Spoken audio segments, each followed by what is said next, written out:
what it is or what it ain't. I'm gonna let y'all know what I really think. This your boy Go Mouth Shorty, and I'm gonna get straight down to business. I need everybody to go smash that like button, man. Smash that subscribe button, man, and comment on the channel. And if you really mess with me, man, go ahead and donate $1 to my Cash App. Mag Promo, MAGPROMO, and I'm gonna keep bringing you some quality content. All I do is bring you the latest and the greatest news and information. You know, I got to put a disclaimer out because everything for educational purposes only, and entertainment. But I ain't going to hold you up too much longer. Let me go ahead and play y'all some new content. Somebody else brought it up and went to him and tagged him and said, "You stole my name." And then he had the audacity to call me a snitch. I don't really want to comment on Rick shit, dog. Cause that's my nigga. That's my nigga, dog. I was happy to see him home, dog.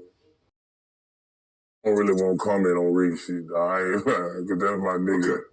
That's my nigga, dog. I was happy to see him home, dog. Sheesh, man, y'all heard that, man. Let me play y'all a little bit more of the clip, man. And y'all get in them comments and let me know what y'all think about it. Just chill. Every one of those guys that went to trial was trying to show that the cops were dirty or that the cops did something wrong. Mm-hmm. So when you go to court, it's natural for you to show dirty acts of the cops. I mean, I'm on your side when it comes to this. I have no problem. No, I just saw the way, because Boosie was kind of stuck with the question, you know, out of his love for me. Yeah. And he didn't really have the facts, so I just wanted to let the facts be out that what I testified to was the cops dropping them 2 kilos on the ground, and they asked me when I got out of the court, I had 2 kilos in my hand that slipped out my hand by accident. Yeah.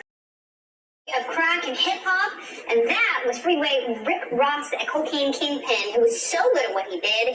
He would have cleared almost $1 billion in profits in today's dollars. He was running cocaine for the CIA to fund those Nicaraguan rebels, and he landed in prison until 2009 after his life sentence was reduced. He's a former one-man cartel. Freeway Rick Ross joins us. He's the author of the new book, Rick Ross, The Untold Autobiography, which is available to you right now on Amazon. Freeway Rick Ross, welcome. Your name's hard to say. Thank you for having me here. Do you hate the rapper whose name is Rick Ross because it gets confusing? No, I don't hate him at all. I sued him, you know, because that's business, and that's over with now, and I moved on with my life. Every now and then, you know, somebody have me on a radio station, and we'll make a joke about it. But no, I have no ill feelings about it. I wish that one day we could sit down and you know, really talk about everything. Let me ask you this. You made hundreds of millions of dollars. Were you able to put any of that money away before you were put away? And are you a wealthy man, or are drug dealers just bad with money? No, I don't have any money left. You know, once the government gets on you, and you know, I had my own task force at one time. I think it was like 35 special cops that was out to track me down, and they turned out to be dirty. They stole money and planted drugs and just all kind of crazy stuff, and it cost me a lot of money. So at the end of the day, I got out of prison, I was broke, and had to start from scratch.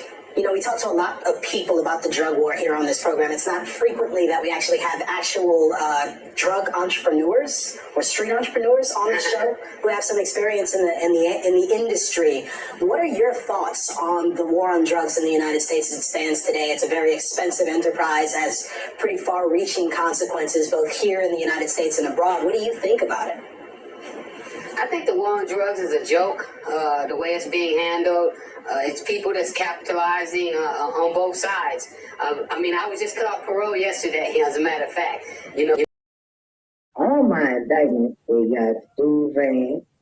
He was telling, then they got a name. I'm looking at it. It's called, say, Freeway Rick. Like what? Like Freeway Ricky Ross. And I'm like, who the fuck is that? Mm-hmm.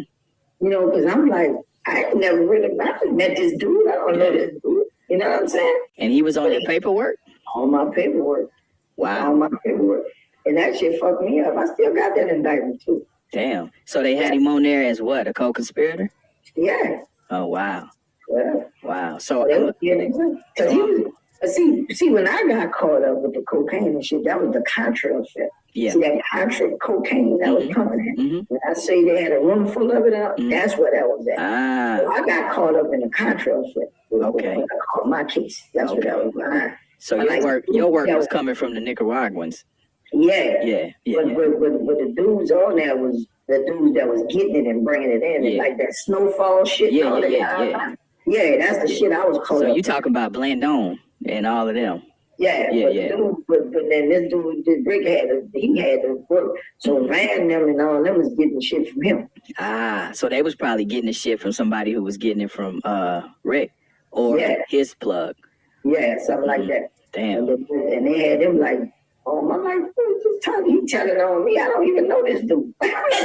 So he had made statements? He made statements? Yeah, man, this dude was straight up and down, getting down. Damn, for real? Yeah, man. Wow. I know, fuck me up too. Let me tell you the irony of that. I got Chico Brown? Yeah, I got Chico coming through the show too. You know, he was the one that was with Rick.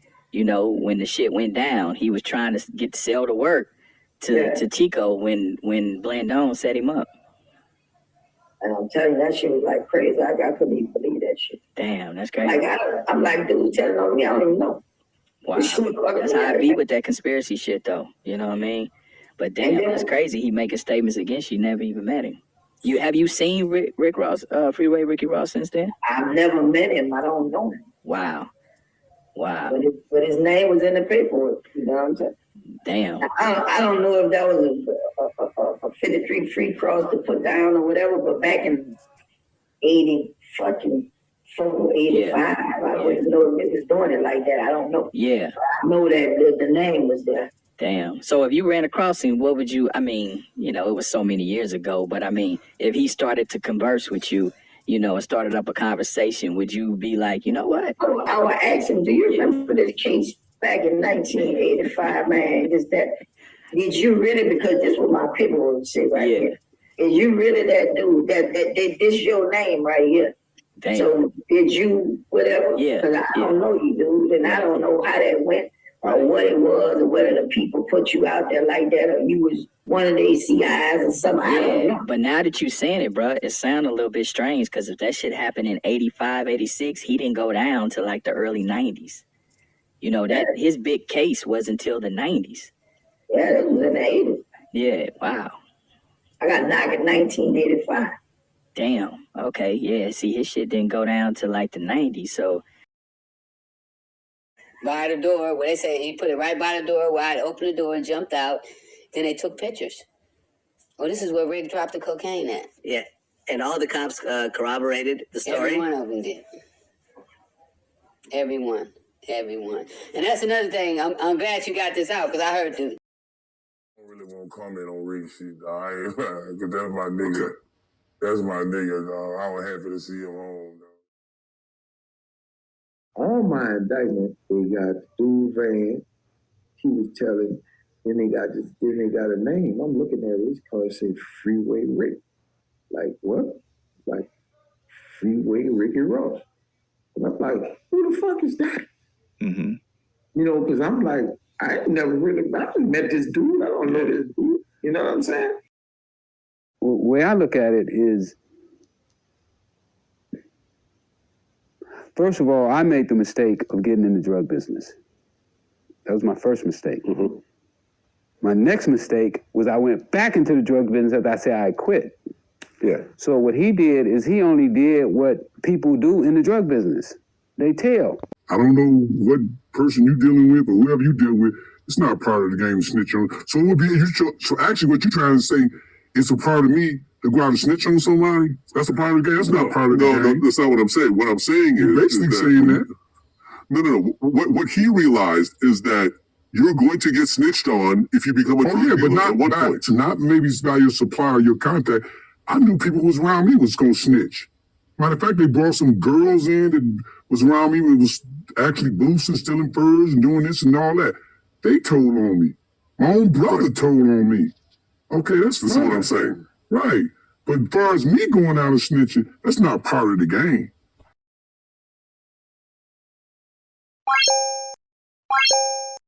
Bye.